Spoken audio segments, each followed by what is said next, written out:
మరి కాసేపట్లో అల్లు అర్జున్ బయటికి వస్తారు. ఇక్కడ నుంచి పోలీస్ బందోబస్తు నడుమ అల్లు అర్జున్ జూబ్లీ హిల్స్లోని ఆయన నివాసానికి వెళ్తారు. సుమారుగా 2.5 గంటల పాటు కూడా విచారణ కొనసాగింది. ఈ విచారణలో భాగంగా డీసీపీ అలాగే ఏసీపీ ఆ రోజు సంధ్య థియేటర్ వద్ద జరిగినటువంటి ఘటనలో ఏ పోలీస్ అధికారులు అయితే ఉన్నారో వారందరూ కూడా ఈ విచారణలో పాల్గొన్నట్టుగానే తెలుస్తోంది.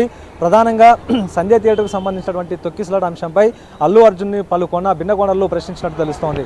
ప్రధానంగా కొన్ని అంశాలను ఇప్పటికే ప్రస్తావిస్తూ అల్లు అర్జున్కు సంబంధించి ఏ విధంగా ప్రశ్నించాలన్న అంశాల గురించి కొన్ని ప్రశ్నావళిని కూడా పోలీసులు సిద్ధం చేసుకున్నారు. అందులో ప్రధానంగా ఇక అల్లు అర్జున్ ఊరేగింపుగా అభిమానులకు అభివాదం చేస్తూ ఆయన సంధ్య థియేటర్కి వచ్చారు కాబట్టి రోడ్ షో చేయడానికి లేకపోతే రూఫ్ టాప్ మీద ఆయన అభిమానులకు అభివాదం చేసుకుంటూ రావడానికి పోలీసులు అనుమతి ఇచ్చారా? ఒకవేళ అనుమతి తీసుకుంటే ఎవరి అనుమతి తీసుకున్నారన్నది మాత్రం ప్రశ్నించినట్టుగా తెలుస్తోంది.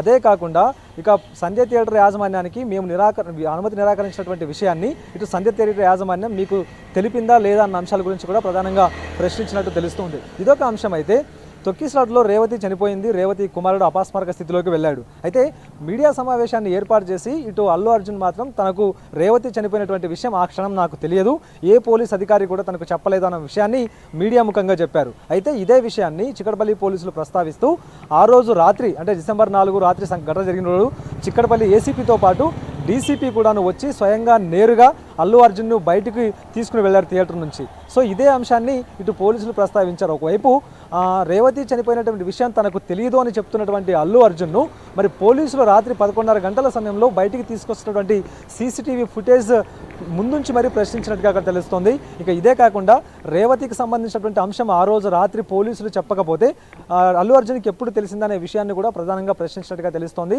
అందుకు అనుగుణంగానే తనకు 2 రోజుల తర్వాత ఈ విషయం తెలిసినట్టుగా కూడా ఇప్పటికే అల్లు అర్జున్ చెప్తున్నటువంటి సందర్భం కూడా కనిపిస్తుంది. సో మొత్తానికి కేవలం సంధ్య థియేటర్ ఘటనలో తొక్కిసలాట ఘటన మాత్రమే కాకుండా బౌన్సర్లకు సంబంధించినటువంటి అంశాల మీద కూడా ప్రధానంగా ఫోకస్ చేసినట్టుగా తెలుస్తోంది. అయితే ఆ రోజు సుమారుగా 40 నుంచి 50 మంది బౌన్సర్లను అల్లు అర్జున్ తనతో పాటు వెంట పెట్టుకుని వచ్చారు.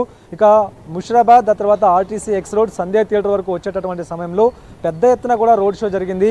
దారి పొడవునా వేలాది మంది అభిమానులకు అభివాదం చేసుకుంటూ రూట్ టాప్ మీద అల్లు అర్జున్ ఊరేగింపుగా వచ్చారు. వాస్తవానికి రోడ్ షో చేయడానికి ఎక్కడ కూడా అనుమతి లేదు.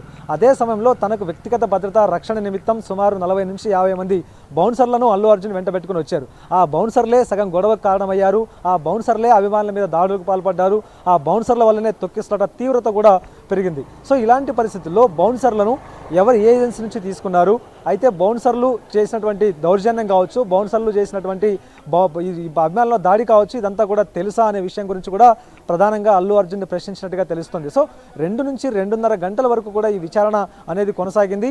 ప్రధానంగా ఇప్పటికే ముందస్తుగానే సిద్ధం చేసుకున్నటువంటి ప్రశ్నల ఆధారంగానే అల్లు అర్జున్ విచారణ కూడా కొనసాగింది. మరి కాసేపట్లో అల్లు అర్జున్ బయటికి వస్తారు. ఆయన నేరుగా జూబ్లీ హిల్స్లోని ఆయన నివాసానికి వెళ్తారు. Pawan. Right, thank you Shashi, thanks for the updates.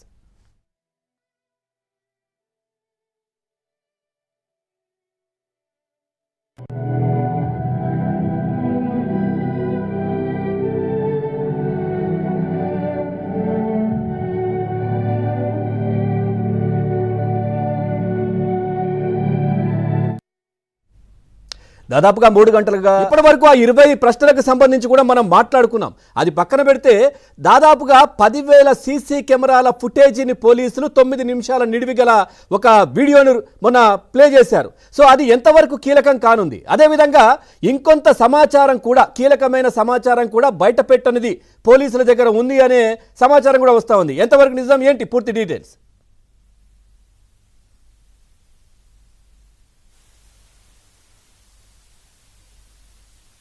స్థాయిలో వాటన్నిటిని కూడా పరిశీలించిన తర్వాత అసలు ఏం జరిగింది అనేటువంటి అంశానికి సంబంధించి ఒక క్లారిటీకి రావడం జరిగింది. అయితే ఇప్పటి వరకు ఈ 9 నిమిషాల వీడియోలో పోలీసులు అల్లు అర్జున్ లోపలికి వెళ్ళిన తర్వాత పోలీసులు అల్లు అర్జున్ ను తీసుకొని బయటకు వచ్చినటువంటి విజువల్ కావచ్చు, తర్వాత అల్లు అర్జున్ రాకముందు సంధ్య థియేటర్ వద్ద పరిస్థితి ఏ విధంగా ఉంది, అల్లు అర్జున్ వచ్చిన తర్వాత సంధ్య థియేటర్ వద్ద పరిస్థితి ఏ విధంగా ఉందనేది ప్రస్తుతం అయితే మాత్రం పూర్తి స్థాయిలో విచారణ కూడా కొనసాగిస్తున్నటువంటి సందర్భం కనపడుతుంది.